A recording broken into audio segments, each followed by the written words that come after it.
for being No, you're not. You're just thinking. that. No, you're not. You just psyoped into believing No, you're insulting the dumbass friends. I agree with you want more than the dumbass friends and putting it to defense. I support the bill. Yeah, okay, pay more. So let's remove the money that the Democrats put in social programs, but pay 20 times more in military spend. Let's Yeah. do that. Yeah, so that there's all the friends. That's way more important. No, Way more important. You guys are so dumb. That's why the left and the right work. The left and the right work so well together because they get all sides. It's Right? so retarded. Together, I mean, at the end of the day, what this was all about, and those congressmen and Trump's friends, is they don't want to have to pay for niggers and white trash to get health care. It's just, why should we have to fucking foot the bill for these fucking peasants? And we have to foot the bill for the atrocities that are going on in the Middle East. Why? no, that has nothing to do with it. But it doesn't matter because if you remove all the healthcare spend, it still increases debt. It is a retarded bill, Well, no, and only a the conservative health- would the think that health that's a act good is thing. too I'm just crazy. telling, how about you guys go back to school and learn math?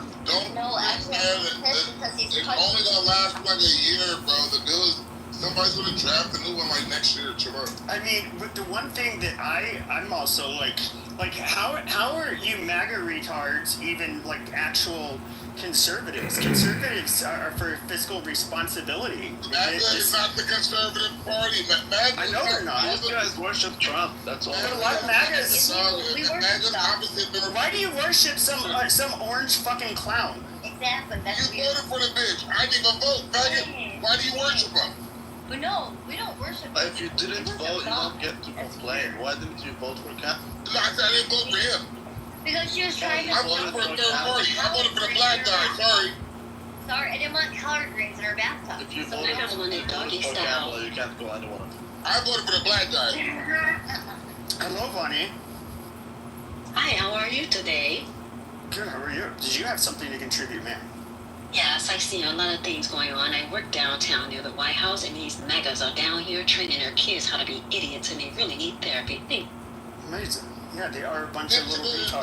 therapy don't work, all your kids come out retarded. That's very rich.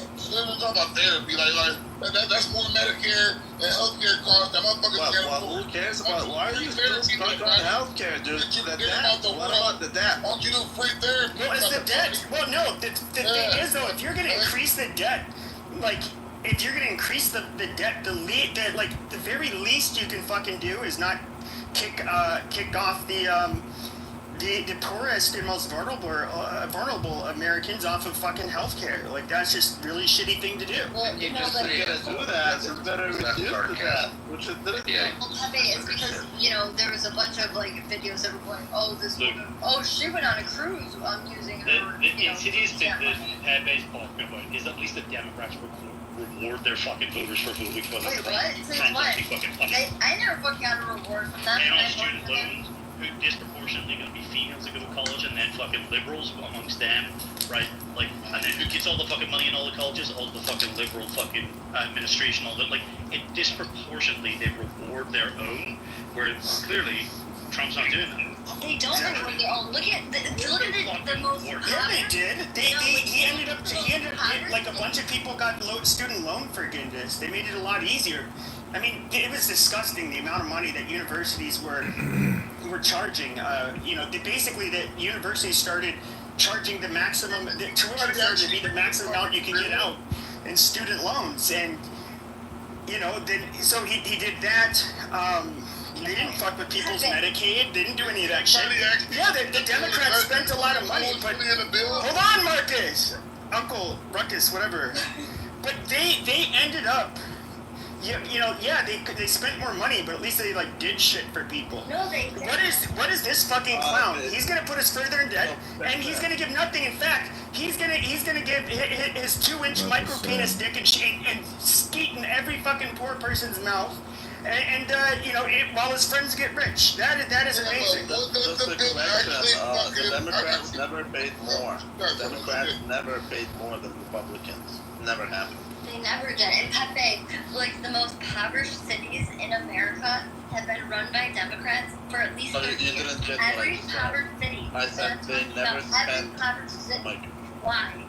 Probably because and guess what? That's their biggest voting base. that's common Those sense. people that live in those poverty. Well, you get bad. It comes with good and bad. So what you're gonna get is they're gonna try to give you more services and make your life easier as being poor, but they also do a very poor job of managing crime and lawlessness. No. They do a very poor Managing job of crime and managing it, but at least The cities that I'm talking about, but they're at least the they most popular promise cities their voters. for 30 They years. bribe and promise. They were poor before the Democrats, though. That's what you don't understand.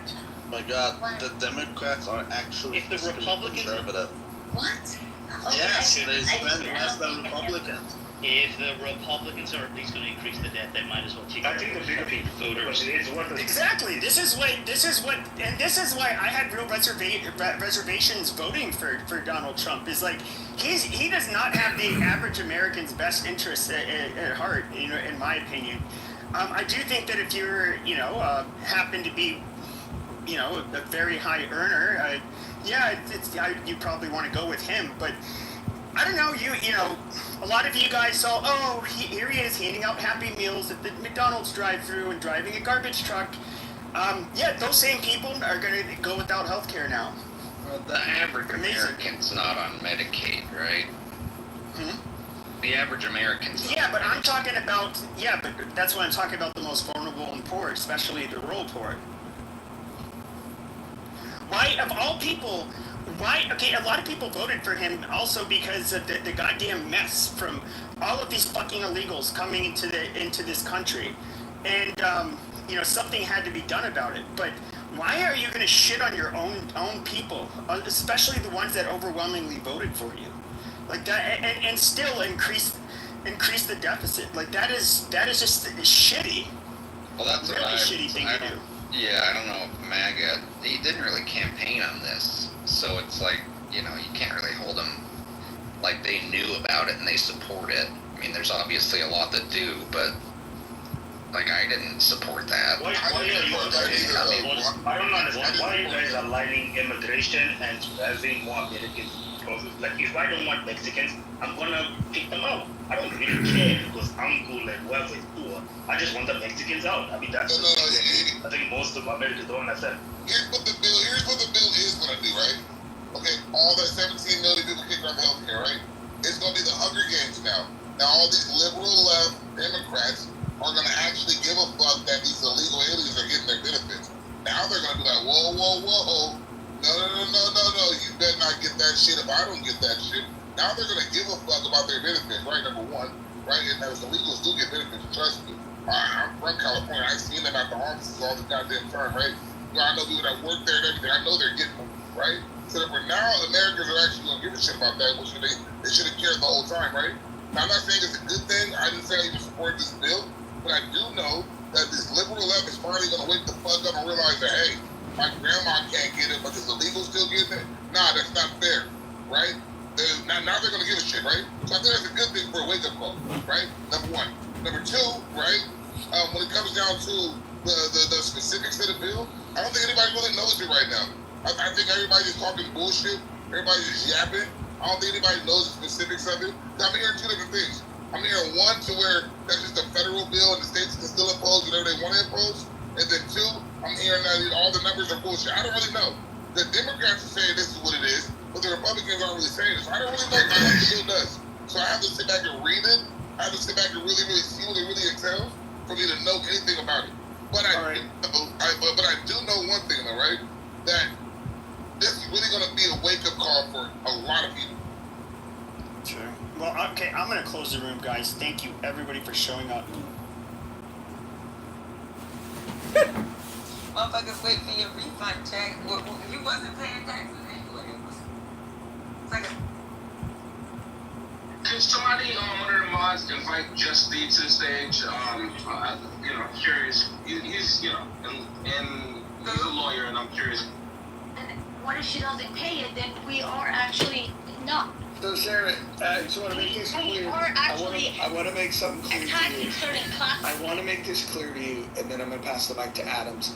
What you just said is that you want the government to be involved, and this, by definition, makes you a socialist. Adam, Yeah, so, Roger, I'm calling a lot of bullshit about people that want to use the student loan model and their grievances about how the big, beautiful bill is ruining everybody's lives. These are the same people that are otherwise complaining about not being able to pay their student loans, yet they have time to be complaining about it on Clubhouse. Obviously, it's not that expensive to where you are dedicating time to which you otherwise should be working a second job to pay off that debt, complaining about it on the internet. I'm sorry. At some point, these people have to stop complaining and they have to go to work like the rest of us.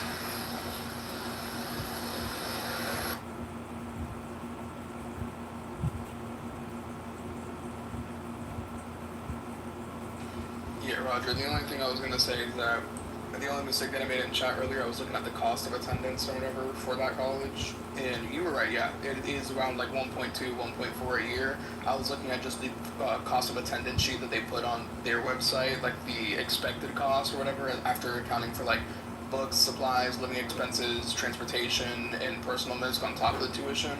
They say apparently for at home it's $21K, for away it's $35K, but those are still easily doable. Well, let's be honest though, like, the majority of people that go to a community college are people that live in the community. And when they go to community college, typically it's right after high school. So these are people that are still living with their parents, that live in the community, and they're either taking a bus or getting driven to the school by their fucking parents. Maybe they even ride a bike. Maybe they're close enough to walk. The whole idea behind a community college is to provide a lower cost opportunity to people to put their toe in the water to get an education. Many of the people that go to these community colleges, they don't finish their 2-year degree. They don't get enough credits to establish themselves to transfer to a 4-year institution. In fact, the majority of them, they go there, they take a couple of classes, and then they reaffirm to themselves, yes, this education thing is not for me. So I don't know why Sarah brought up Compton Community College. Like, it's one of the weirdest examples I've ever fucking heard somebody bring up. I'd have a bit of a disagreement with it. Like, I'm a community college student right now, and I know a ton of other people in my classes that are too. Most of us do live by ourselves, and if not, we have rented out rooms with like roommates and that type of stuff, and we're paying for that. The majority of us do have cars to get to work. Did you go to community college right out of high school? Yeah. So you're telling me that you opted to move out of your parents' home to take the burden of rent and utilities while you don't have the career, rather than stay at home, go to this community college. I worked just enough to know. Yeah, I worked just enough in order to be able to make that payment by myself. Originally, I had moved out with an old partner of mine. We got a place together at that point, and then we ended up having that split between both of us, right? Because I was kind of getting tired of how far away I was from the college I was attending. I was like 40 minutes away from where I was at. And take in mind, the majority of the reason why most of people in my age range, like maybe 22 to 24, ended up going to community was because we graduated in the COVID time. Like, we graduated 2020, 2021-ish, right? So most of us were just like, I'm not going to pay extra tens of thousands of dollars just to go to a different online link to have the same education for my prerequisite courses. So the majority of us ended up just going to community college in that case, and that means for me moving out, that's because I had a partner during that time. We moved in together. We paid separate rent during that point because we didn't want to live in our parents' house anymore. Plus, the house that we ended up getting, or the condo that we ended up getting, was about, I think, like 20 minutes closer to our schools and our jobs too. So it was just better it was just better for like practicality of what I was going to do too. Plus, most of us have cars in high school by that time, and we don't usually wait till afterwards to get our cars. And even if we do, you can still find like a easy $500,000 beater that you can get yourself onto. So there's a lot of choice that you could make there, but it's not necessarily like it's out of the range for most people. Yeah, well, but prior to having a career, you're taking on the debt of rent, you're taking on the debt of a car payment. Well, my car's paid off, so that's fine. I don't have to deal with that one. It's just the mortgage that I have to deal with. But you had to pay $5,000 for the car, is that right? No, that one, what's it called? The car. You said it was a $5,000 beater. No. I said you could get a $500 to $1,000 beater if you didn't have a car already by the time you got out of high school. That's what I said. A $500 car in 2025? Yeah, there's actually quite a lot. If you go over on Craigslist or if you go over to a different place, it really just takes maybe 200 or a little bit more to tune it up or clean up the things that are really bad with it, and then you can put like 500 to like 2K down, and then you'll get yourself a nice little car. Now, it's not going to be great, but it does the job to get you where you need to go. And if you're in a situation where your beggars can't be choosers, well, I'd rather take a 500 to 2K beater to get where I need to go consistently and reliably. Yeah, hold on. Yeah, so if you're going to make the choice of buying a car before you have a career, maybe if you were in an area that doesn't have public transportation, you can make an argument that that's a wise investment. But if it breaks down and you're paying maintenance costs, because you like buying an inexpensive, buying an inexpensive car is going to be a money pit unless you know how to work on it yourself. But the bigger point that I'm making is that all of this stuff is choice. And so if somebody chooses to move out of their parents' house, chooses to buy a car, have to pay insurance, upkeep of the car, and they're paying rent, and they're paying utilities, probably have some semblance of a social life. Those are a lot of choices that you're making. And then we have people complaining that they can't afford the loan. Yeah, because they're not working. It's insane. That's insane. These are not wise choices. Like, I work 40-hour weeks for the most part, and I still do full-time student stuff, and I've been doing just fine on my end. So for me, it really, and especially if like the tuition cost per semester for me is only about $1,500 each semester, and I take maybe 2 to 3 each year. It's really not too big of a dent, if anything, especially if I can make that 1.5 in like 2 weeks, and I can just pay for my semester in 2 weeks. So it's not really too big of an issue if people actually find decent work that they can get into or work the appropriate amount of hours rather than spending it on somewhere else. Like right now, I'm at work as we speak right now, but for the most part, most people just don't find the, drive to go ahead and just get a fucking job or put in some extra hours somewhere to get themselves a couple. This is probably the first time that I have completely 100% agreed with you, XG. This has been my whole point. These people are lazy. For some reason, our generation has an issue with being allergic to work. And to be very honest with you, when you look at the healthcare expenditures that people are so happy that are going to be, reduced, a lot of people from Generation X and the baby boomers have drained the generation's parents behind them financially. They financially have drained them, between having to bail them out, between all the failed relationships and having to help their 5-time divorced kids rebuild just so that their grandkids that were used to hold over the parents' head for financing reasons, tapped into people's retirements and money that otherwise would have been paying for people's health care in their older age. It's a problem. These people need to go to work. They need to stop kicking the can down the road, stop going to your parents for a handout, and go to work. It's catching up to all of us. For the most part, I still find time to be able to pay all my bills. I've been able to take a couple vacations, for a couple days over to a different state to go see a concert and hang out with some family, or to go to a different country and hang out there for maybe a week or two and then come back.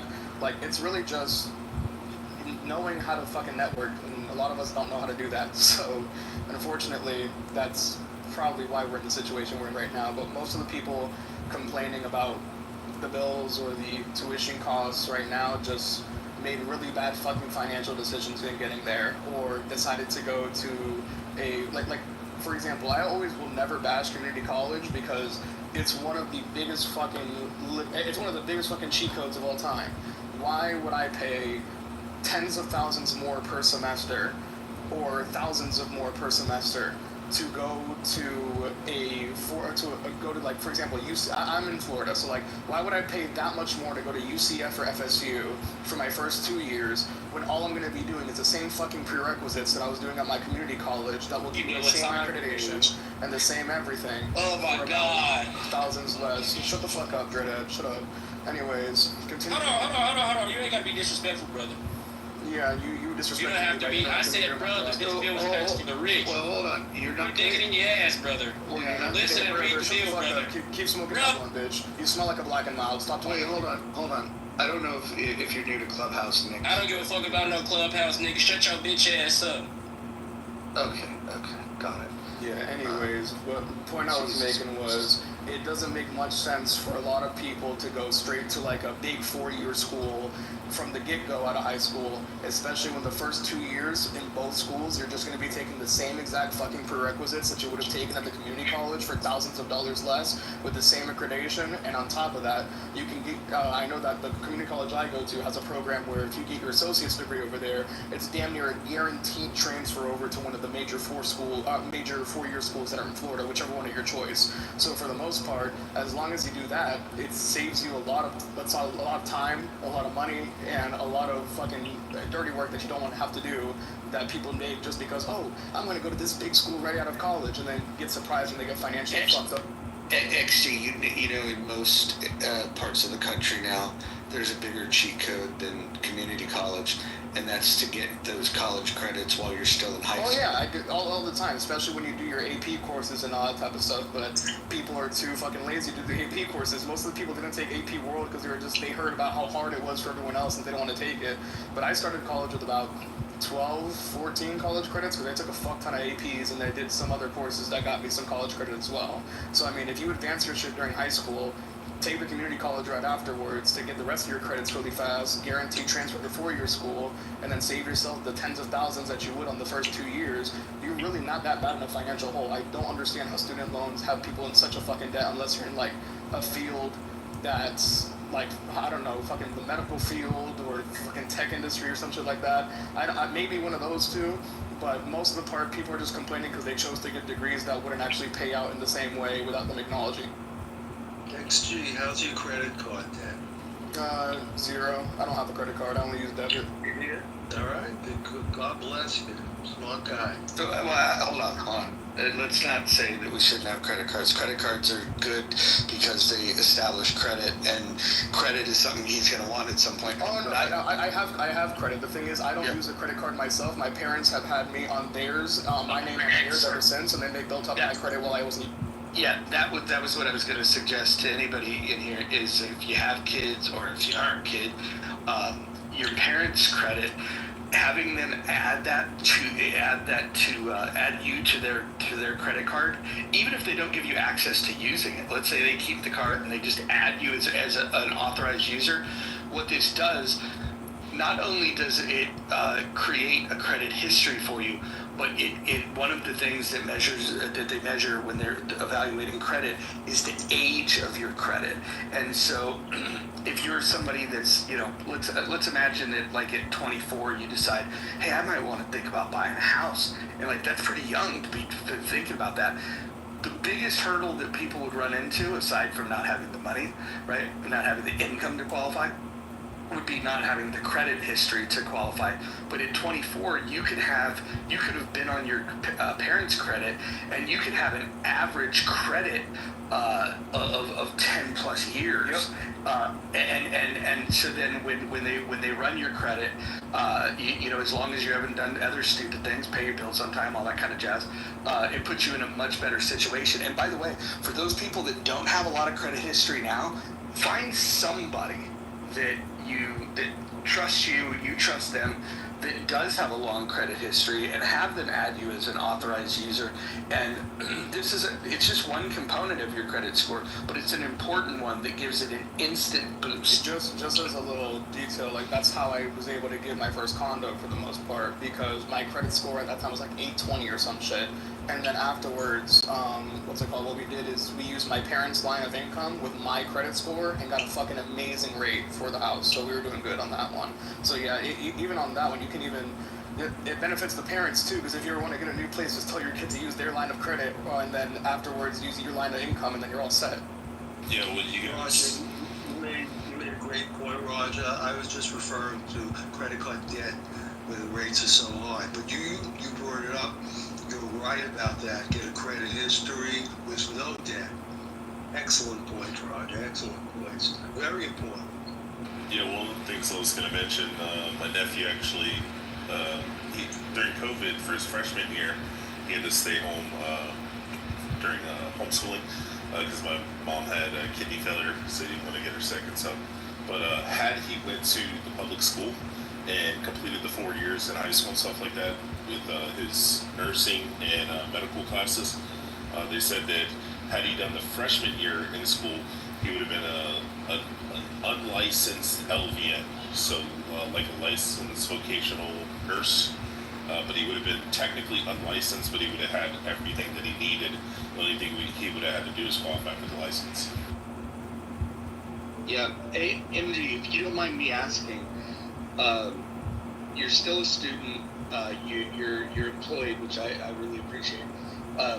Do you have the ability with the bills that you do have to invest monthly into some sort of stocks, bonds, or other assets?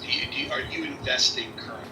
At the moment, I wouldn't say I'm in charge of my own investments. For the most part, what I'll do is I'll ask for, because I know my dad does a lot of more of the financial stuff on that end, especially stock-wise, and I don't believe at this moment that I'm financially literate enough yet in order to make a smart decision on that end. So I usually just talk to him about, hey, is there anything I should be putting something into, blah, blah, blah. And then me and my dad have talked about like Roth IRAs and stuff like that, and maybe getting into doing one of those. But for the most part, not too much investment on my end. Yeah, so here's something that people don't talk enough about with young people. It's like we wait until people are 30 or 40, and then when they go, oh man, I wish I would have done this sooner. Then the older people are like, yeah, you should have done that sooner, but they're not advising them at the time that they should be doing it. The biggest key to building wealth, it's yes, you need income to be able to invest, but it's the time, it's the consistency of doing it, month in and month out, paycheck after paycheck, but then also the time that you're in the market. And so there's a few things that I would advise people to do. Number one, that whole idea of an emergency fund, don't put that in a savings account. Go get yourself a brokerage firm. Sign up for an E-Trade account, something like that. And the money that you would have put in a traditional savings account, go buy an ETF that's mapped to T-bills. Treasury bills are a great way to get a higher interest rate than a traditional savings, but also it's very liquid. You can withdraw typically from a brokerage account like that. If you needed it in your emergency fund, you can transfer that money out to yourself within 2 days, right? And so it gives you almost the same flexibility of having the money in a savings account, but it's going to give you more than twice the amount of interest. So that's what I would do in terms of building your emergency fund. But in terms of investing for the future, until you become more financially illiterate, a simple investment in the S&P 500, and there's ETFs that map to that. You don't have to think about it. There's a few of them that you can choose from that essentially take your money and they give you a small piece of the S&P, which over its history, there's never been a 30-year period where it didn't average a return of 10% or more. And so I would build that emergency fund first because you need the liquidity in case an emergency happens. That's typically 6 months of living expenses. Once you have that, and by the way, the T-bill that you could purchase, if you wanted the actual ticker, it's SGOV. That's SGOV. You do that for your savings account. That's a really, really, really good option for you.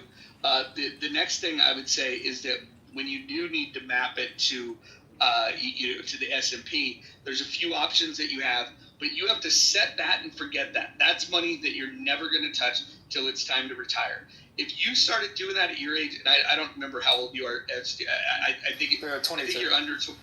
Okay, so 22. If you did that for 30 years, and let's just say put 15% of your income, even at the income that you're at now, and then as your income grows, continue doing that, I would guarantee you that despite whatever job you have, if you just put 15%, by the time in 30 years time, you'll have easily over $1 million and as your income grows, you'll probably be in the $3 to $5 million over a 30-year period if you did this every single fucking pay. Yeah, I mean, that's not a bad idea for the most part. I could probably put up some money from the side from the music gigs that I do, because I work 2 jobs for the most part. I have my regular one, which is just the one that I'm doing right now. I just work at a smoke shop for the most part. I make good money here, and I make good commission off of my sales too, because I'm pretty decent at doing that. But on top of that, I do like live jazz gigs around the city too, and those pay pretty nicely too. So I can probably put some of those jazz gig funds over to the side too. Appreciate the advice. Yeah, no. I have a question. Roger, can you explain this to me? I thought the purpose of canceling the federal government Department of Education was to send the management of education to the states, and then the states be responsible for how they're going to deal with the student loans and all of that.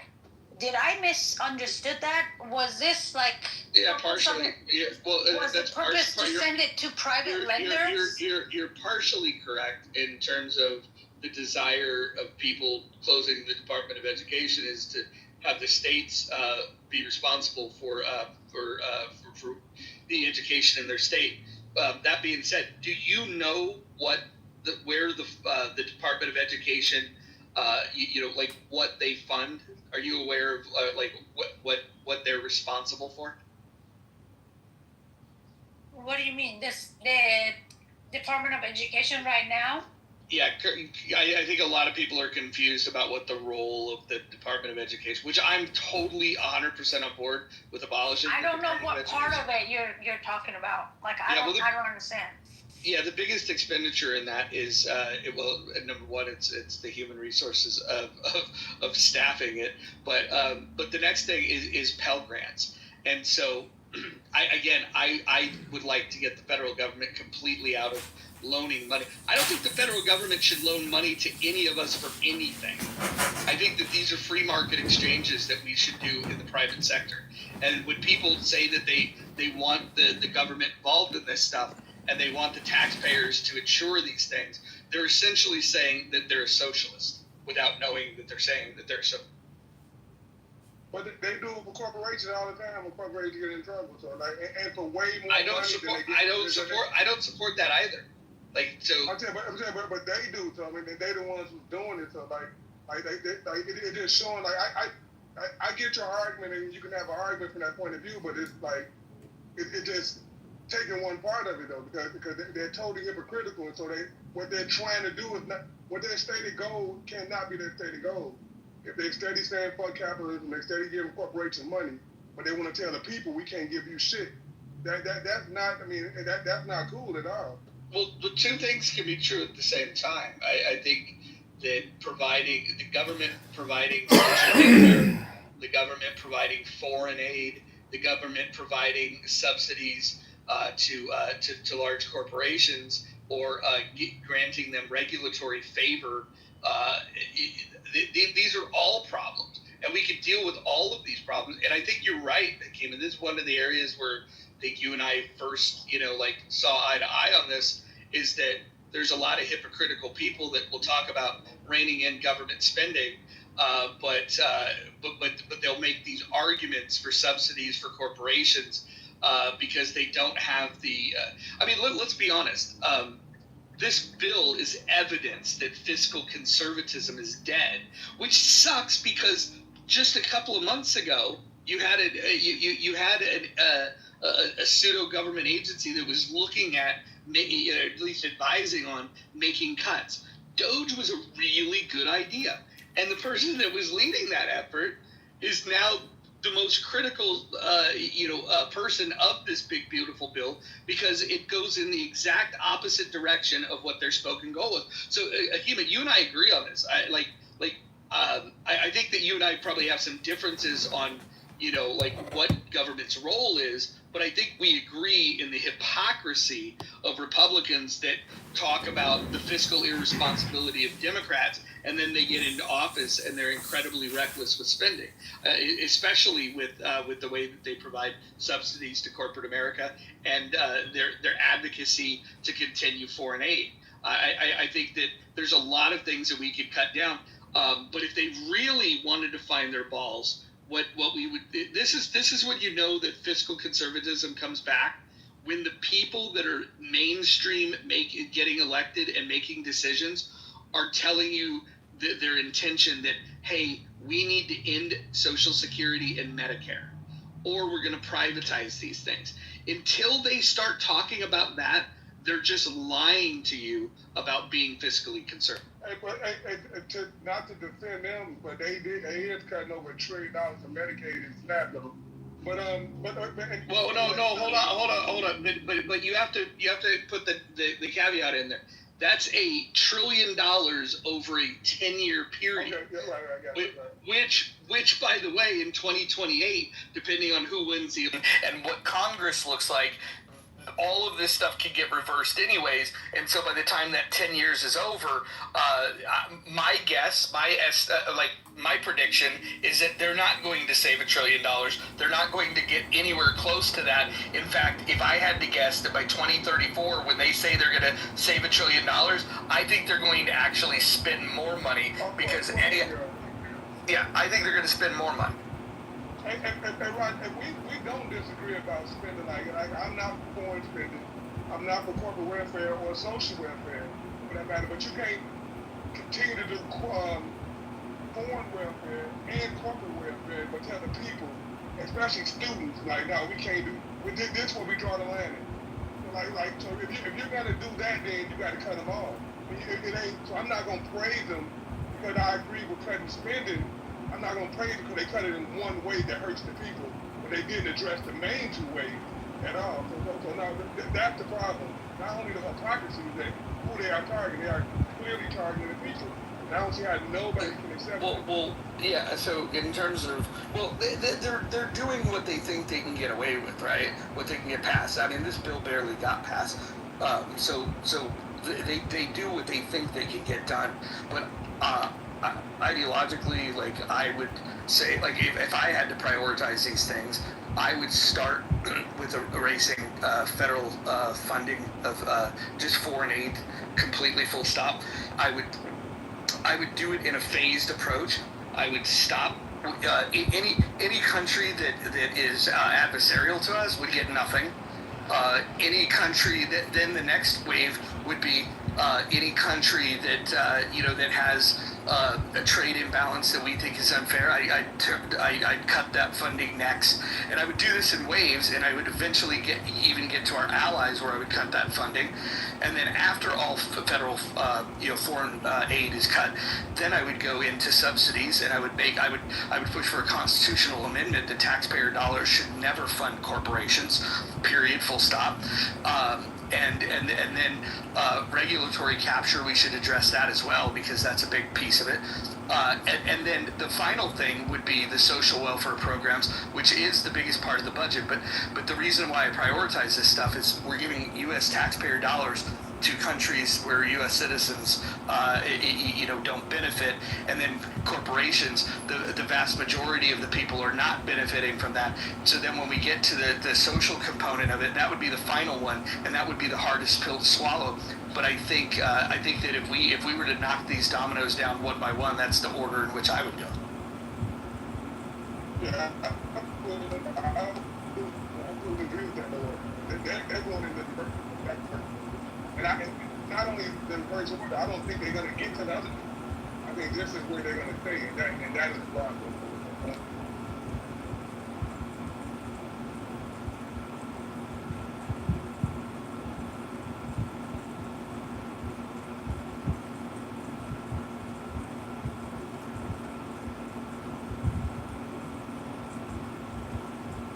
I still didn't get my answer.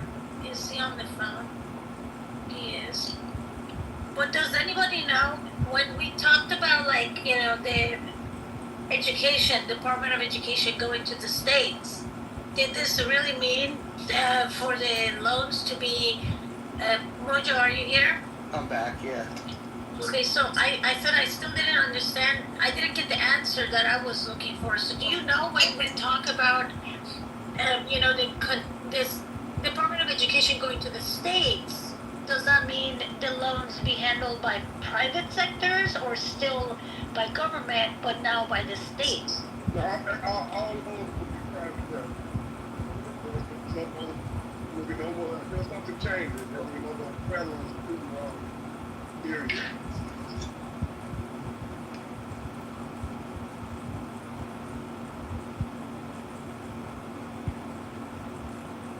And like I said earlier, once you get the loan, it ain't once you finish, the interest start accruing as 6% instantly while you're in school. So even if tuition did go down tonight, by the time you get out of school, you're going to be owing probably more because the interest done compounded so much on you. I don't see how this is a fix or a win or not. I just think it hurts people. I think it's intentionally to hurt people. Is it me or Hakima's voice is really difficult to hear? No, is it better now, Sarah?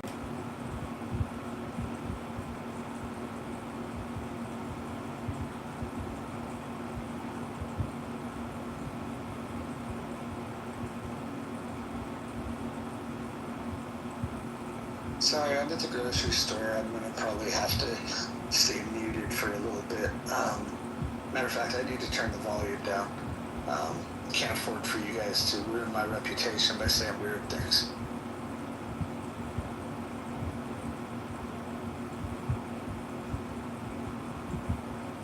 And the prophet lifted up his grandson's scale.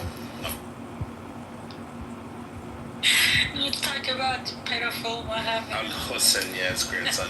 This is baby penis. I'm glad Roger turned it down. I can't wait to Roger get back so he can tell us how he like on that video they're giving ICE $150 billion. What the fuck ICE mean $150 billion? This is crazy.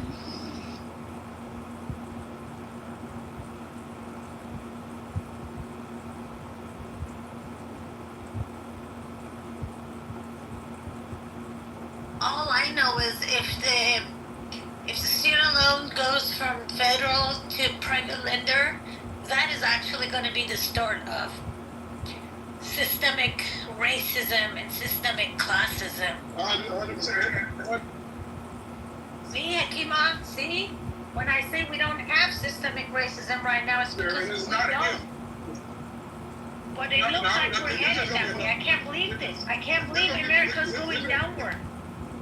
Hey, sir, this is going to be just another layer. This is something that you want to see because we're going to affect people that you know, but it is another layer of the systemic racism that they're just digging into. So it's not like it didn't exist in other places.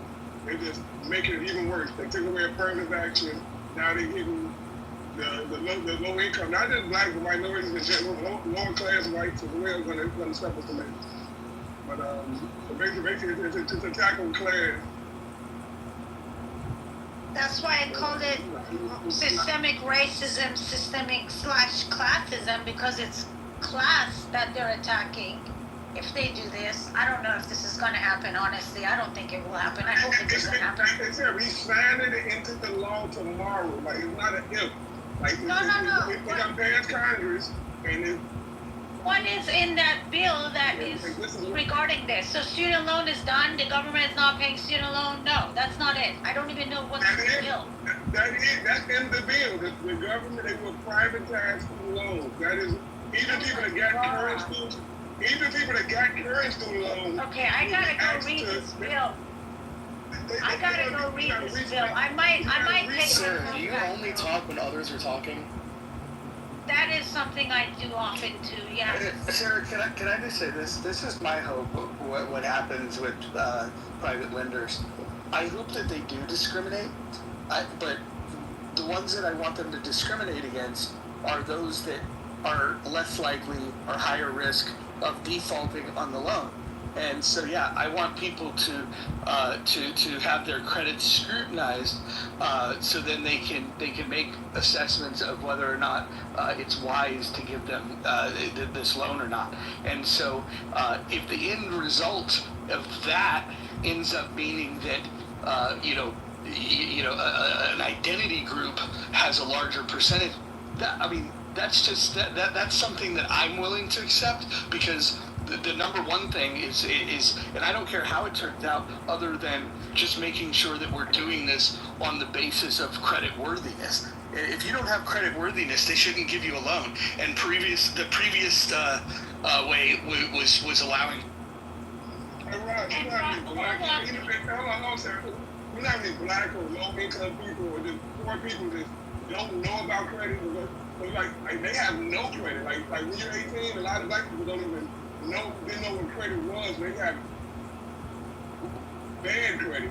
So they're not gonna qualify just for the simple fact because they didn't have a carrier that they could attach them to their credit card that they could help them get credit at 18. But now you're getting punished for a lack of knowing, a lack of knowledge in a system that you've been systemically held back in. Like I think on the surface, I mean, I get what you're saying, but when you really think about it, like the shit is not okay, bro. And Roger, you earlier told me to take couple math classes. I do have an MBA, and I understand where you're coming from and what you hope to see happens from this loan going to private lenders, but as how the business is supposed to work and how the loan department's supposed to work, it doesn't work in the way that you and I wish. The way it works is they don't care who that student is, what their GPA is, what they may or may not accomplish in future. They're going to look and see what does this person have that they can hold on to as collateral damage, before wanting to lend the money to them. And that is absolutely going to affect our. This is really bad. I don't know. Wait, hold on. Absolutely. No, hold on. And Nix, it's not your turn to speak. And if you interrupt again, you're going to be removed from the room. Hello, yeah. We're not bringing you back up. You're just a fucking retard. Period. Sarah, so here's the issue, right? If you were the bank, if you were lending money, don't you believe that it's your right to establish the criteria for assessing? Definitely. Okay. And the way I'm gonna place that, characteristics of it is gonna actually contribute directly into systemic racism and systemic classism. That's how I'm gonna do it. Wait, hold on. I want to respond to the retard in the chat. He seems to think that the banks are backed by tax dollars. Now, we have given them bailouts, which was tax dollars. There's that.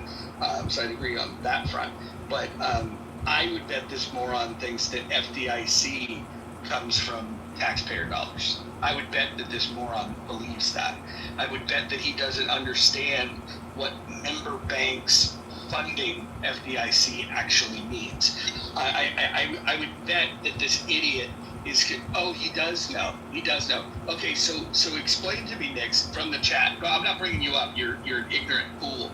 But from the chat, tell me, how is FDIC funded? No, I'm not letting you speak. You lost that privilege by twice being on the stage and interrupting people with stupid comments. So, listen, and by the way, I will just say this. I can tell by your photograph, I can tell by the way that you carry yourself in that photograph that you are a fucking retard. I can make that assessment. Go ahead. And yes, I'm judging you.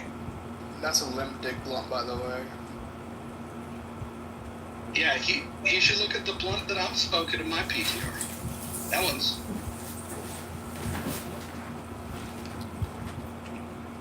I don't know how. Anyways, is funded. I assume it's just a regulation. Like, aren't banks just funded by the money people put in them? Well, no, but we're talking about insuring the money. When you put your money in the bank, what ensures that money is going to be insured? There's a mechanism where after the run of the banks, what happened was they said, well, we need to fix this problem. So they needed to get confidence back in people to put their money in the banks, so the banks can get money by. Right, that's what it is. Right. But hold on, let me just say this. But the insurance only goes up to $250,000, and that fund to insure that $250,000 comes from the members of that bank. By the way, there is no requirement. A bank cannot be a member bank of FDIC. there's very few of them left. There's a bank in Hayward, California, that was very rogue in this. That they actually didn't put money into FDIC. They were not a member Did they bank. have anything else weird, like weird interest rates or something? Well, here's what was very interesting. They had the highest interest rates out of any bank in town. The problem was that they didn't have, they weren't insuring this. That being said, over the years that I lived in that area, people were happy banking with them, and they were getting much better returns on the money they had in savings. And the problem is, if there was a calamity and that bank went broke, you would have no recourse to get any of your money. Right. But in terms of like the funding for FDIC, that's what I'm saying. I don't know if it's exactly like a fund so much as like a declaration of insurance provisions necessary for every account. It's actual money that's put in by the member banks. They put the money in. It's a commitment that they make to fund it. Meaning the other FDIC banks? Correct. Any member bank of FDIC is paying a fee, and that's where that fund comes from. And in fact, that fund is interest bearing. So they're probably profiting off of this pooled resource that they have that allows them to insure up to. Sure, I mean they're paying. What you're saying is basically like a line item of an expense. Yeah, correct. Correct. And if you don't want to participate, you don't have to. But what most banks have found is that making the claim that we will insure $950,000 is something that's a selling point to a person that's opening a savings account. Right. Innovative banking. Mojo, so Mike in the chat is saying that there still be a federal loan, but it will be capped at 100 or 200K, which is so interesting because Jules, is he still here? No, he's not.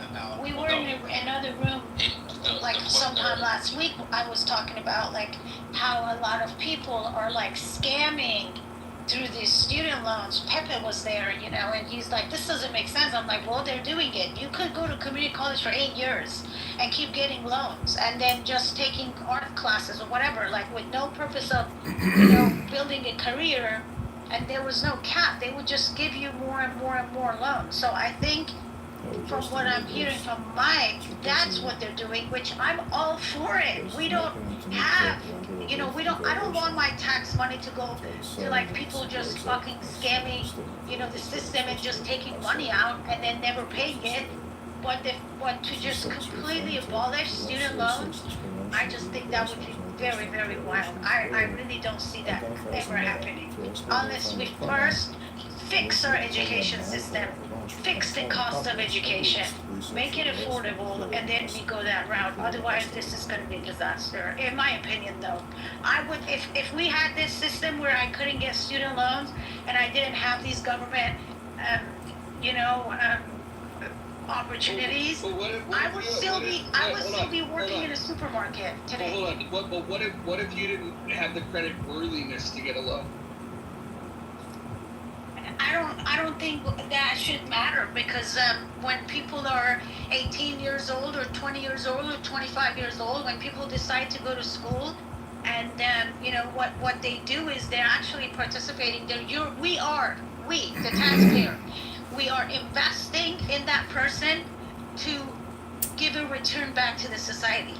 Now that person can go become a mechanic, they can do anything, and then... Yeah, so what you're saying is you favor a policy that mandates that taxpayers fund the education of the people in the country. And again, by definition, what you're describing is that you are a socialist. So were you a socialist last year when you were like fighting with me that you thought our taxpayers should pay billions of dollars to Ukraine? Because I was against that. I was America first, but you were caring too much about our allies. Yeah, so I'll make this very clear. I don't know if you've ever heard me talk about this, but I can remember a 6-month period talking about this. Matter of fact, I just mentioned it a few minutes ago, is that I'm not in favor of any foreign aid. That doesn't mean that you can't come to the aid of your allies. I think that when a country like Russia invades another country, the whole civilized world should look at that and say, well, what can we do? And what I would have done, rather than just giving them the weapons, is what I would have said is I would have said, first of all, the taxpayers have paid for this weaponry. What I would have done is I would have said, we are going to, since we're not actively at a war, we're going to loan these weapons, or maybe it's a lease to own, and you're going to pay for them. And we'll put you on a long payment plan, but I would make Ukraine pay it back. That's what I... Joe, I got a simple question. Do you really want to take advice from Nix when he wrote, "White folks are so ignorant"? Does he understand that the word folk doesn't need an S because it is a plurality of individuals?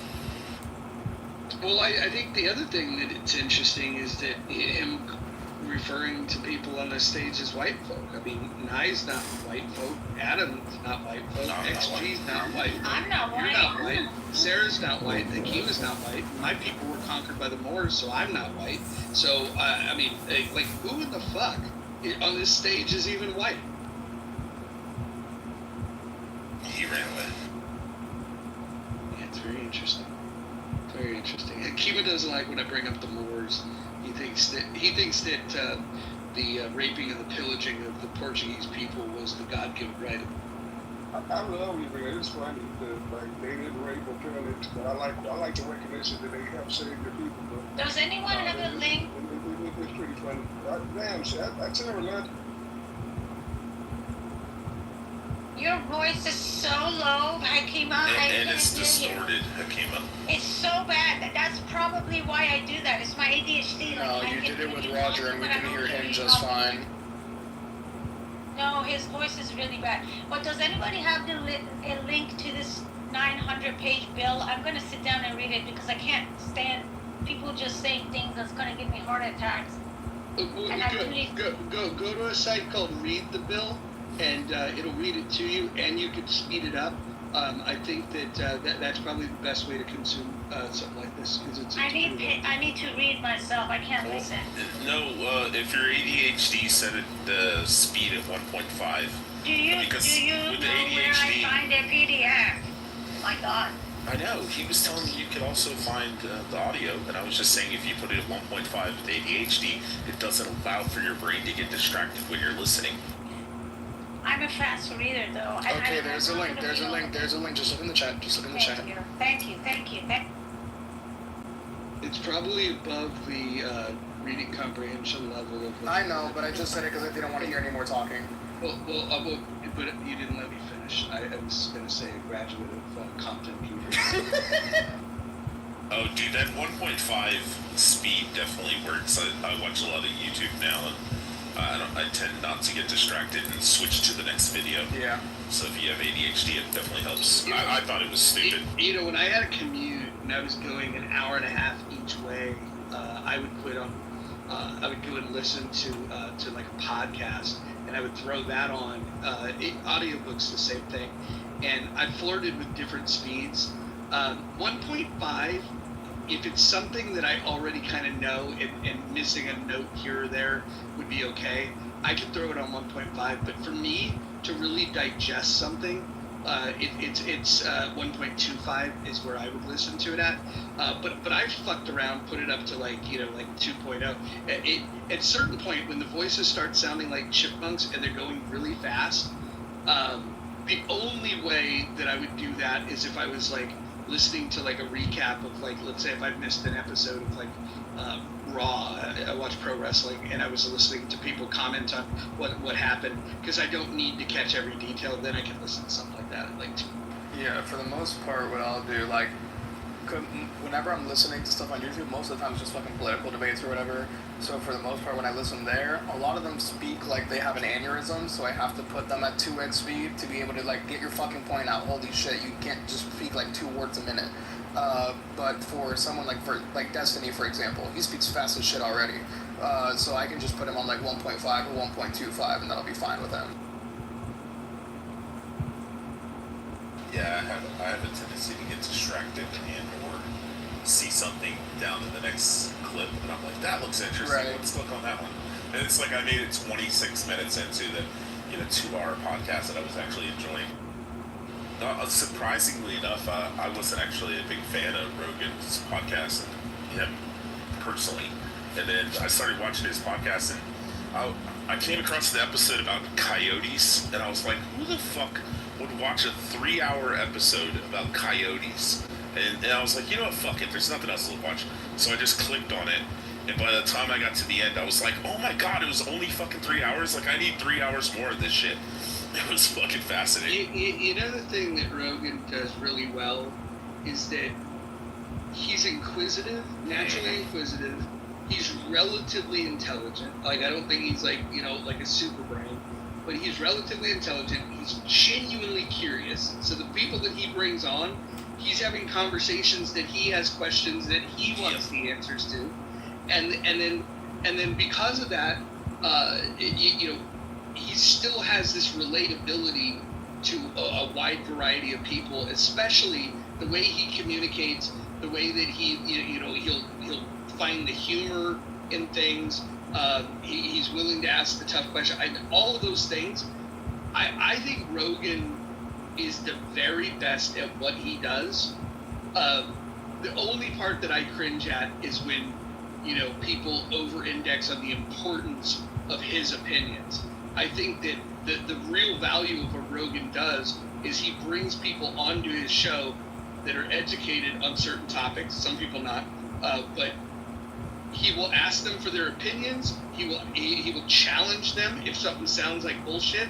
He even has his sidekick right there to pull shit up. If it they do fact checking. Did you see with Bernie? In near real time fact checking. It's amazing. Actually, you know what? I would love for somebody that likes to do fact checking to have that be their sole responsibility in these rooms, where when somebody makes a claim, they go and they research it, and then they don't even have to come off mic to say it unless it's really an egregious claim that's not supported by facts. But just put links in the chat to say so and so said this. Here's what I found. I think that would be an excellent addition to this. And I know that you can find things that support any argument, but fact-checking, at least putting a source out there, would then put the onus on others to say, oh, that's bullshit, here's a source that shows that that's bullshit.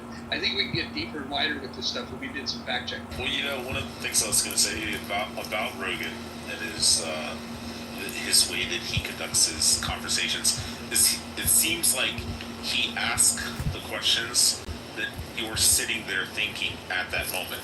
So, like, he's relatable in that sense. You're sitting there and you're like, fuck, man, like, push Bernie on that, because Bernie's like, the Trump administration received $250 million from one super PAC. And Rogan's like, well, how much did they give to Kamala Harris? And, like, he already had the number. And Bernie's like, oh, yeah, it was a lot of money. And he's like, yeah, it was $1.59 billion between all the super PACs, he's like, well, I'm not saying it's a Republican and Democrat thing, but that's one of the things that I love about Trump too, is like you're sitting there screaming at the fucking TV and you're like, because you'd be in jail, that's exactly what everybody was fucking thinking. She's like, we're glad that, you're not president. And he's like, because you'd be in jail. It's exactly what everyone's fucking thinking, like, murder that bitch, verbally. So let's dive into this Elon stuff, though. So Elon said that if the bill passed, he would start a third party, and he would challenge in the primaries those that voted for it. They didn't blink an eye, Roger. They voted for that shit. So go ahead. Do you guys think that he's going to carry through on this? I'm gonna give an opinion that most people are probably gonna disagree, and it's just my personal anecdotal, evidence that I have for Elon Musk. I think that everything that drives him is his fucking ludicrous ideal of getting to Mars and further expanding out into colonies and all this kind of shit and stuff. And that's why he has Tesla open source. I genuinely don't think his autistic rapid ass really gives a fuck about the money. It's all about furthering his fucking idea. And I think when Trump comes out and says that they're going to cut $10,000, for government tax breaks or subsidies, whatever, for electrified cars and stuff, I think that in Elon's mind that hits at him because he did not over necessarily the money or the capital, but the ideal that it's not going to be able to further his progress and his exploration of space. And I think that's what solely drives that fucking idiot, and unfortunately to his detriment at times. I mean, I have an autistic son who's high functioning, has Asperger's, and he will... Everything revolves around Transformers and Ninja Turtles and Power Rangers, and he doesn't give a fuck about anything else. I mean, he could be like, hey, let's watch this, and he just fucking crashes out. All he wants to watch all day, every day, is those 3 shows. And I think Elon's kind of true for that. My question was, do you think he's going to carry through with this promise of funding?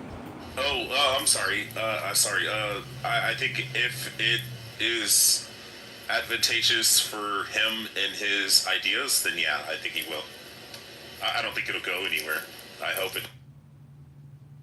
Well, I hope it does, because all he's saying is that he wants Republicans that run for Congress to be fiscally conservative, and he's willing to support those that truly mean it. That means the re-election campaigns of people like Chip Roy and Rand Paul and Thomas Massie. I would imagine he'll probably get some funding behind Justin Amash if he decides to run again.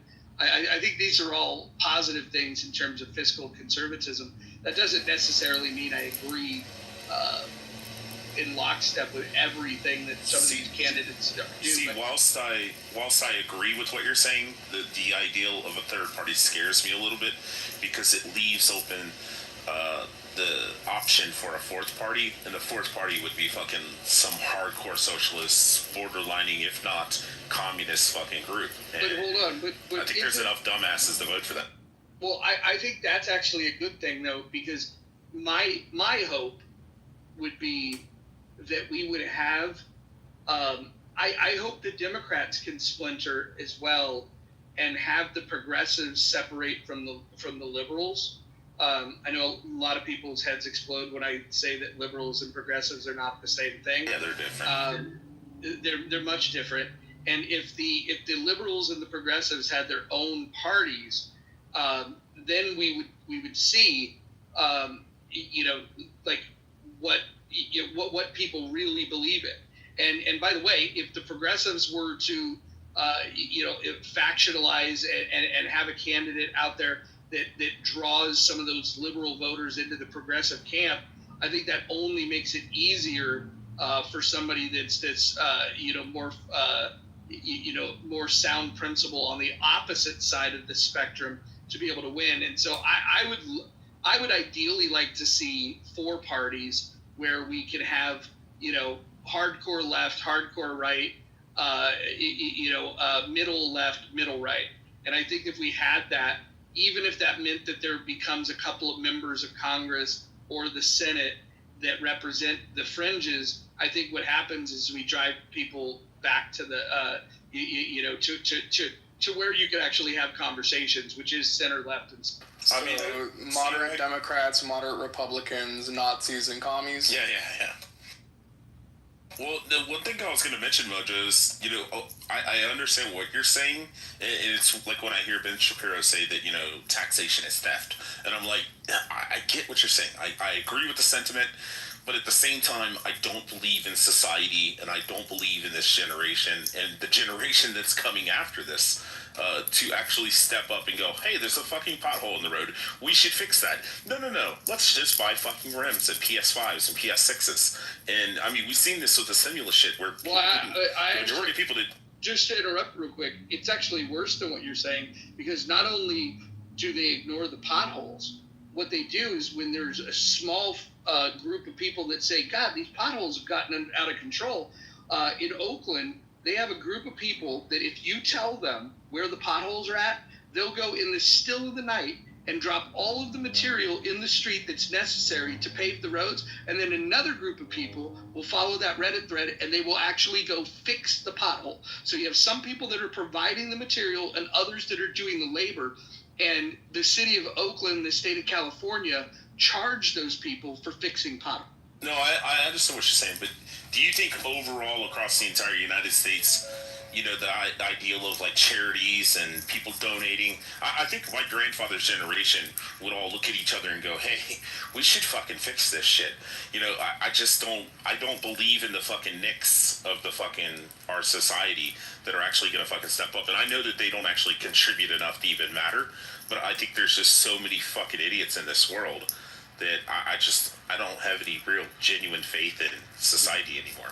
And I think that's reasonable for you to doubt the generations, but if you look through human history, there's periods of time, and I won't go with the whole cliche about, you know, bad times leads to strong people, and strong people lead to good, strong men lead to good times. But there are cycles where things are worse, and there's cycles when things are better. I think that just a study of history says that we're not just in a complete downward spiral. There will be good times again. Which generation leads to that? I don't know, but I believe in that. The other thing I would add to that is that I think the way to get there is to not completely gut the institutions that we have today that are failing. I think that's gonna happen. Restructure. But we have to first build parallel institutions to be able to allow people to say, wow, that works and that doesn't. For example, when I say Social Security should be privatized, I didn't just come to that opinion by saying that, hey, I think that that's a good theory. I looked at what happened when the Galveston folks in the 1970s were able to exploit a then loophole that's been closed since, to be able to move their money and invest it privately from Social Security and then 10x the return that everybody else was getting on Social Security. So I can actually look at a parallel plan and I could provide the evidence that privatization of Social Security led to better outcomes. Yeah, I mean, for me, like social safety nets, I kind of pulled on both directions. You know, I see the example of, you know, my grandmother and stuff like that who couldn't afford, you know, food, and people did come in and help her and stuff like that. But the government itself was only offering, you know, like a couple $100 a month and shit to like help her out, you know, financially because she was disabled. But in the same breath, you know, when I'm in my 20s and I'm at the crab stop on MLK in Daytona Beach, Florida, and I go in there and a girl's paying for $500 worth of fucking crabs for a party on her SNAP card, and then paying $50, $60 extra to have them cooked, the raw crabs. And I see that type of shit, and I'm like, this bitch is getting fucking $1,000 a month for food stamps, but my grandmother can't even get any fucking assistance because she doesn't have 17 fucking kids like this lady. I mean, it just sucks. I mean, there is people in need that actually need the shit.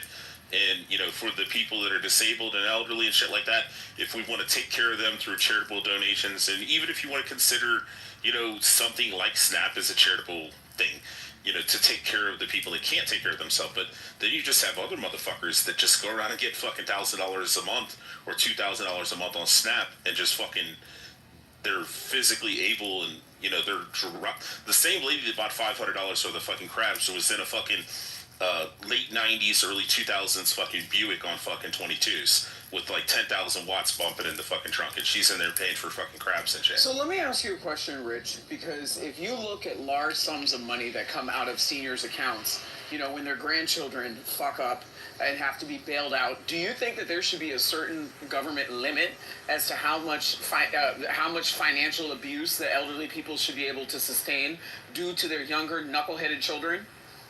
Wait, because that was kind of the point that I was getting at. Like, you don't know how many times I see on a daily basis where people know that has a house. No. I paid out of pocket. Thank you very much. So it was the other way around. I was supporting my mom, not the other way around. So if you look at some of the people that I deal with on a regular basis, they see that their parents have $1.5 million house. but the parents aren't able to age in place because they need a certain amount of care. So what they'll do is they'll try to cut corners, right, to avoid having to sell that house because the kids otherwise want to benefit off of that house and the fruit of their parents' hard work to enjoy their money after they're gone.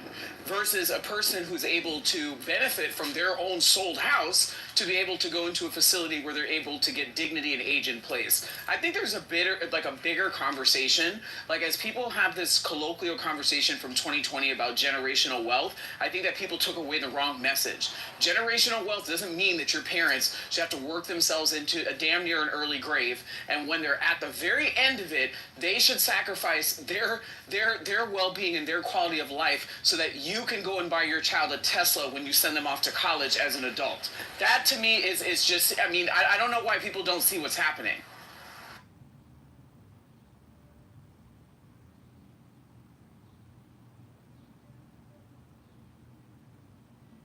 That did feel like projection.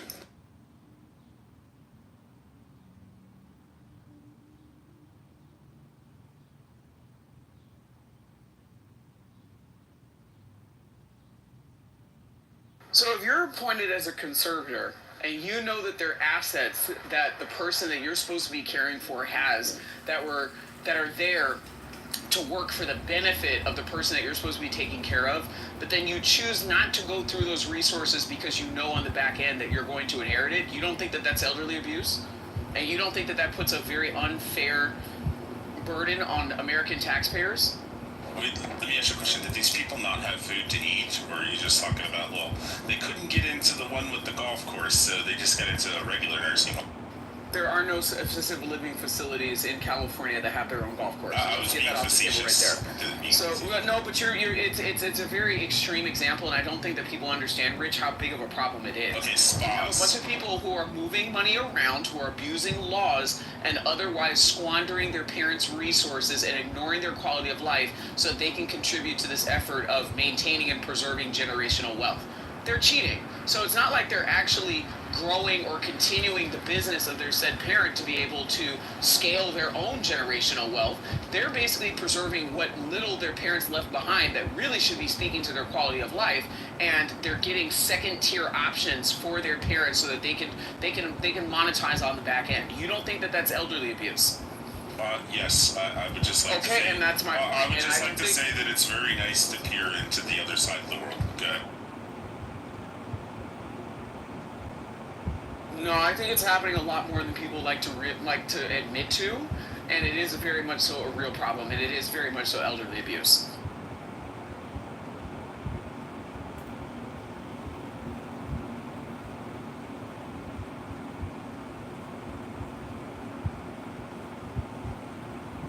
I mean, I would agree with you because I'm one of these people that believes in living, below your means.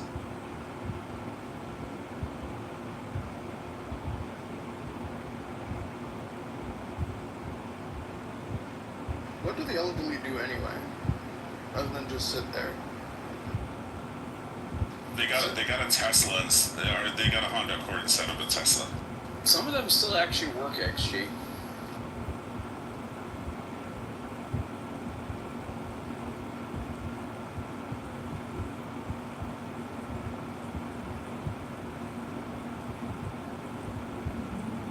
Because, like, I know we talk about, oh, this is a burden to the taxpayer, this is a burden to the country. On a mass scale, aren't elderly people just kind of burdens? No, they're not. They pay the majority of the tax base. Like, what are you talking about? If it's anybody who should be paid reparations in America, it should be the elderly. For what? For them to die in like 5 years and then have all that shit go to the next generation? Well, it was a lot of that said elderly that, suited up and booted up so that, you can talk trash on the internet. Preserve your freedom. So you don't think that they should be compensated for that? No. I mean, they got what they wanted. Was the freedom out of it. Congrats. Appreciate them. Okay, so why don't they have access to their hard-earned equity because you didn't decide to have children in a responsible manner and your kids need a college fund? That's your problem. I agree. And they made it their problem by letting it go. All I gotta say is thank God for Donald Trump because Social Security is, no tax. What the fuck? Fuck yeah.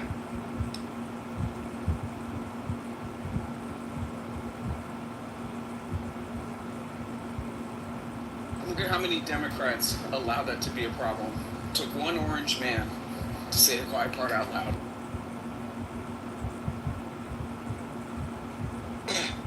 That's why I say balls of steel. That's what the guy has. He's got big fucking balls, big cojones, motherfuckers.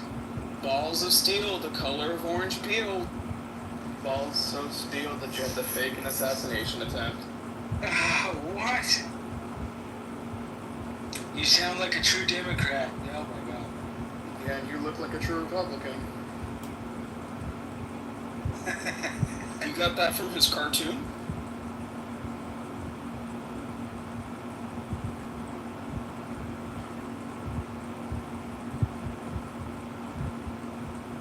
Fourth of July, what are you guys doing tomorrow? Working. As am I. Oh, see, we have so much more in common than you think, XG. I think we just both are employed. I don't think there's that much in common, Adams. I'm not gonna lie. No, but there's a whole lifestyle and ideology behind that. You know, that's fair. Holy shit, a Democrat that works. Oh my god, white guy, that was so white of you to say.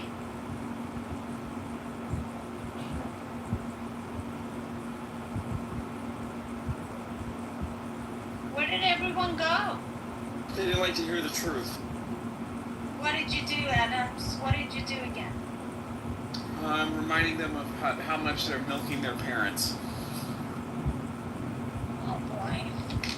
Hey Kima, did you see that? Did you see I was saying that bill is gonna be trash, but then did you see how it turned out? You weren't defending shit, Sarah. You just said you said like 20 minutes ago you didn't know what the fuck was in the bill. How would you defend something you don't know? Why don't you just shut the fuck up? Hey, Sarah, the bill still is trash. The bill still is trash, Sarah. No, but hey, Kima. Let me tell you why. About your concern, the privatization. It's not all going strictly privatization, but they laid the groundwork. And by 2029, it will be, if they continue on this path, it will be total privatization by 2029. So it's not total right now, but that's their goal. Privatization of what? I'll tell you, Adams. Hold on. That's a good thing. But did you see how Hakima? Did you see how it was a lie? It wasn't that they are completely making it private. It's not a lie. That's what they work. That's what they're moving at. It's not. Mike said there's 100,000 or 200,000 staff on. Hakima, listen. Just because Mike said that, I don't mean that's the truth, though. I'm reading something entirely different than that. Hakima, how do you think that I know so many strippers in Southern California? Right? Because I went to school with a lot of them. Okay? It used to be something that if you didn't have the money or you weren't approved for that loan, you went and you stripped. That's just what it is. You got to use what you got to get what you want. Okay? So at the end of the day, why is it okay for the same generation where people are selling pussy on OnlyFans? Okay? And you mean to tell me that this generation has no options? They don't even have to get all the way naked. They could just take pictures of their feet, okay, and buy themselves a new Tesla. I'm sorry. The party is over, Hakima. I don't want to be paying any more for these knuckleheaded kids to spend $100,000 to get a liberal studies degree to work at Starbucks. I'm sorry. It's pretty messed up that you're promoting prostitution when they just convicted. I said promoting stripping. There's nothing wrong with stripping. You know what it leads to, and I do. So you're promoting prostitution when they just convicted. Stripping is not prostitution, dude. That's pretty bad. It's not. Well, then don't work the knock shift, okay? Strip. I've been in front of this club. Go home with your tips when the sun goes down, okay? You know what happens in the street after the lights go out. So again, just to say that, listen, there are some of the most respected women on Park Avenue that only met their husbands because they were strippers, okay? So I find nothing wrong with stripping. Now, hoeing, that's a whole nother thing. Just because you're a stripper don't make you a hoe. Just because you're a hoe doesn't make you worthy of being a quality stripper. Yeah, I'll put it this way. I just find it funny. You got some lazy strippers out there. That's why you have bitches sucking dick in the champagne room. The bitches who know how to dance and who look good, they're making money and they're not sucking dick. Like, what are we talking about? If we can equate loans to socialism, but we can't equate prostitution to stripping, okay, I got you. That's not prostitution. There's no sex involved. Exactly. There's no socialism. There's no redistribution of wealth going on either. So I mean, I'm saying like for the same people that can look at loans and be like that's socialism, for you to be able to look at to look at stripping and be like that's not prostitution. I just find it weird how the analogies can get drawn so far apart in some places, and then when it's super close right next to each other, it's all of a sudden giant distinctive line. Great point, Nick. Thank you, G.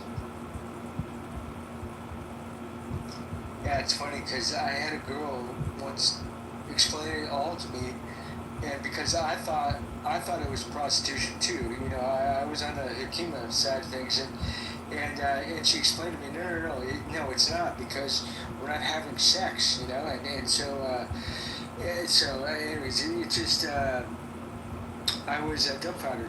It's the same fucking logic as Mormons. We didn't fuck, she just bounced all the time. First of all, somebody's saying to do a running pivot over up onto the pole, spread your legs, okay, and shake that ass. What the hell does that have to do with fucking? Can somebody explain that to me? What does that have to do with fucking? Shit, you got Laker girls that are doing the same damn thing in outfits and pom-poms, and you call them cheerleaders. That's the legal thing. Stripping's legal too.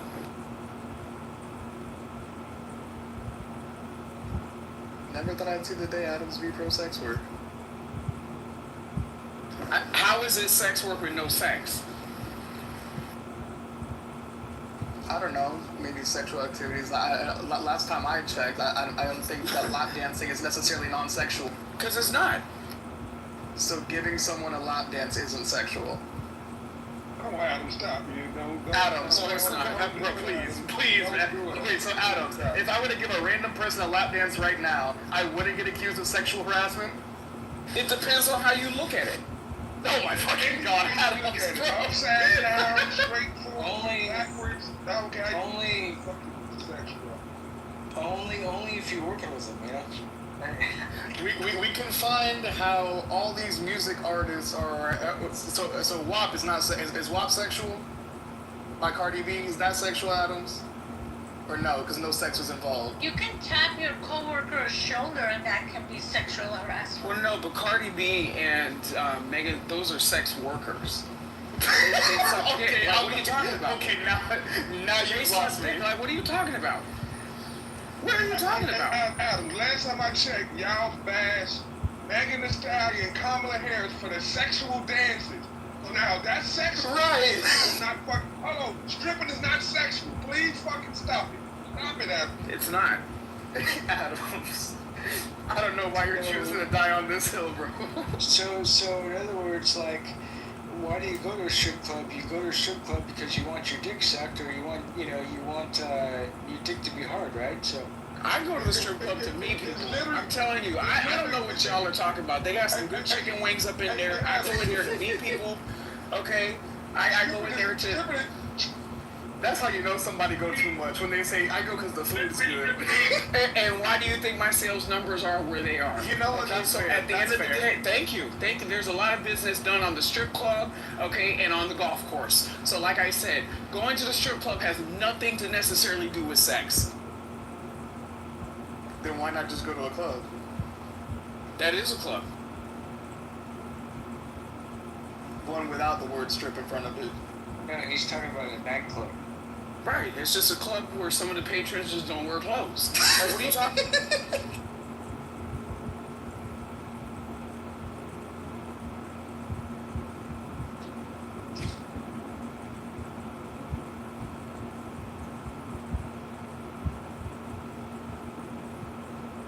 Shit, I'm a conservative, not a prude. Like, y'all make it sound like I'm walking around in a penguin nun suit or some shit, shaking my finger saying, you're all going to hell! Well, kinda.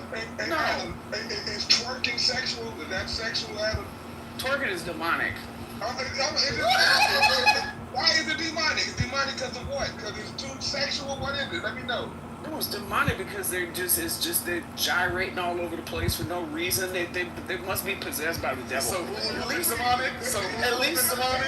No, but at least the strippers are coordinated, right? You can tell that the strippers are in control over their movements, okay? They know they need to make that money, they shaking that ass, okay? But somebody who's twerking, you just hearing music and you letting the devil take over. No, but if somebody's twerking, especially like at a public place, that might be like their little mating call, get somebody to come over. So I mean, they got a purpose in what they doing too. They coordinated, just not with someone else. Well, they need to twerk in front of the church, okay? And let the Lord come in. That's exactly what they need to do. They need to do a mating call for the Lord. Adams is down on a crazy hill right now. We'll let you down there. Yeah, we'll let you have that take, Adam. Now, next room that I'm in, and I hear some shit about sexual deviancy or some shit, I'm gonna bring up the point about how you don't think that giving lap dances or strip clubs are sexual in any way whatsoever. You're not putting... Hakima knows I've worked at a strip club. Like, this is nothing new. Like, this is absolutely nothing new. No, it's not about you having worked there, it's about you saying that it's not sexual.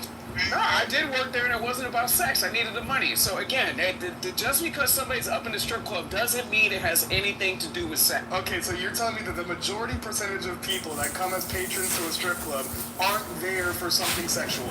Yes. Come on, Adam, you full of shit. Like, I have a lot of women that just like to go just to be there with their men. Like, what are you talking about? That's not the most people, though. That's definitely not most people. That's actually most people. Nah. Definitely not.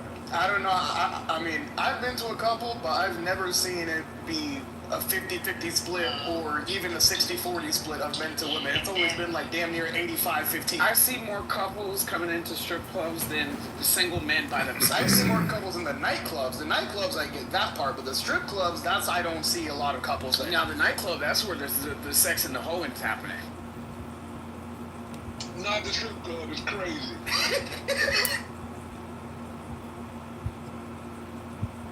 Adams, are you getting paid? Paid by who? To defend these strip clubs? he getting paid by pimps or something. Out here doing lobbying for strip clubs on Clubhouse. That's crazy, Adam.